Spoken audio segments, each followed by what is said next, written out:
Welcome back. We now have with us Lij Tafari, a songwriter, performer and poet.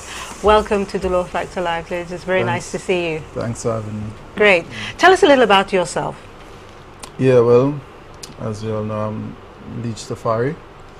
I'm a songwriter, performer, rapper, to be precise, and poet. Okay. Yeah. So you know, it's a thing. It's a thing that well, actually, I've always been interested in the arts from a long time. I've worked with various art groups, culturally and not so culturally. You know, and it's actually a childhood passion of mine. You know, that I always wanted to be into music, into drama, because you know you can't all of those things, aspects of the art actually come together and complement each other. They walk hand in hand. Let me ask you a question that I've asked Charlie and Frank. Do you think that St. Lucia's culture is under threat and it's dying? I think it is. Why? What are the reasons, do you think? The reason why I say it is because of the lack of support. We in St. Lucia, right, we fail to support each other. Anywhere there is lack of support, that means there's lack of interest, and things just get rusty, just dies out after a time. They're quicker to support the Movados and the Vibes Cartel more than support what is ours, what is yours, what is mine. You know? I mean... I think they're talking about the younger people, of course, because it's the younger people who are looking at the Movados. It all depends on what you classify as young, but, you know, because you can have people, you know, in their 40s, 50s going to see Movado. So you're saying that perhaps they are placing the Western and other types of music before our own. Yeah, well, I mean, the younger generation are the ones that's supposed to get, because it's like a relay. You have to pass the baton for it to continue. You know, it's just like even the elder folks that was in the La Marguerite and the La Rose, they was in it from a very young age. You know, so it has to be instilled into our generation. Don't let it die out. Okay, I'm going to read a couple of emails because we have quite a few emails. That, you know, I think that as usual, when people spend their time to send us the emails, I love to be able to respond to them. So this is from Landy, and of course I'm reading from my flip-top laptop from Lime. Thank you very much, Lime. One of your guests did not agree with the fact that our culture is under threat. However, I would like to disagree with him. There are several factors threatening our culture here in St. Lucia, with the main one being the Western influence. We have to concur that years gone by, we were not privy to all these technologies that we have right now. With the advent of these technologies, the world has shrunk tremendously. We are not the only ones experiencing this threat.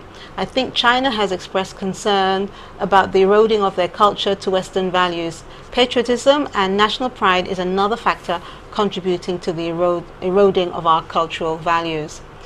Okay, another one here. A bit up. Just speaking of folk music and culture reminds me so much of my grandfather. He was a folklorist. He played the mandolin in his time, but he has passed on about 7 years now. He was John Jacob. Yeah, you know John? Yes, Charlie knows John as well. And it's just so unfortunate none of the members of my family can play that instrument. Now that's another thing. You know, when we look at the youth and we look at what's happening now, here we had someone quite prominent, and yet for some reason no one in his family was taught. Well, the instrument was not popular with players, but John did make his contribution in a big way. I can tell you that John traveled with me to South America, to North America, Scotland and Seychelles playing the mandolin along with Ramo. Okay, here's another one. I'm extremely excited and glued to my television, remembering the times when folk music lived in the schools, especially the primary school I attended. I remember as a child leaving the country and heading to the RC Boys School to learn the dances associated with our sweet traditional folk music. I'm really learning a lot from tonight's show as well. Folk music should be played throughout the year and not only during Creole Heritage Month, which is October. I'm in total agreement with Charlie when he mentioned that the School of Music can play an integral role in recording, sharing and teaching our music. Mr. Frank Norville brought back memories of me attending the Independent School Rally. Mr. Norville needs to be recognized for his tremendous contributions to folk music in St. Lucia. Great show, great vibe. Nice accolade to you, Frank. Oh, thank you. Now, you were also saying about St. Lucia School of Music. Okay, School of Music. Yeah, Charlie did mention that. But School of Music, they have made an attempt. For 2 years, I was at the School of Music teaching traditional folk music to kids. Strange enough, most of my students were girls. And for a while, they were very, very popular. They played at JQ's Mall in Grosley. They played in town at Blue Coral and many other activities. That one, Mr. Bailey is the one who was pushing that, but then the funding for that was exhausted. So what can one do, right? But I just wanted to say that to let one know that this has not been ignored. An attempt has been made at it, just like when we were first introduced to school, in the schools, the folk dances and the folk songs and so on. Somebody there mentioned about Western music. Please be careful. Western music and our traditional folk music is same thing. Think back, I don't know how old you are. You remember there was a place at Cicerone they used to call Music Mamaila Kai before Charlie's band got that name. Every Sunday at Cicerone, country music was being played. At Oleon, and different places in the countryside. But we must remember, those were the days we had a little battery operated gramophone players. And in recent times, with these big heavy sounds, they have, more or less wiped out all the other things that were there before. So country music is nothing new. Take it this way. We have quadrille, the Americans, what they call square dance is the same quadrille. We have waltz, they have waltz. We have Scottish, they have that. We have polka, they have polka. Everything we have in the traditional folk dance, they have it. The only difference is they have modernized their stuff and have brought in things like the Hawaiian guitar to supplement whatever they had. I am trying now to bring back the accordion into the arena again of folk instruments in St. Lucia. The violin, the guitar, the cuatro, the banjo, the mandolin, the flute, the accordion, the shak, the zo, the one you play in your hands, and so on. We don't get people playing most of these instruments now. Let me just ask Lynn something about this. Lynn, where do you stand in all of this in terms of everything that Frank is saying now? Do you think that that is where our youth should be heading, remembering that kind of music and being taught that kind of music? And what kind of music would you say our youth should be learning at this point? Well, basically, I think it's the onus is actually left up to the individuals. Most likely you might probably tell a youth, you know what, you should learn this, and maybe he don't want to do it. I think it should be open to people who want to do it, just like maybe an instrument. There's a child that would probably rather play the violin, one would rather play the drum, or it should be taught, yeah, and left open for whoever want to.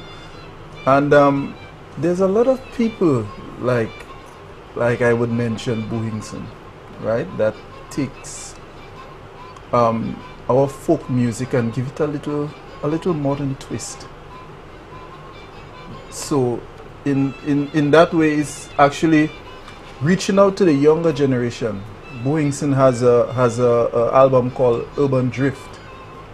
It has a lot of folk music, just with a little twist, a little modern twist to it.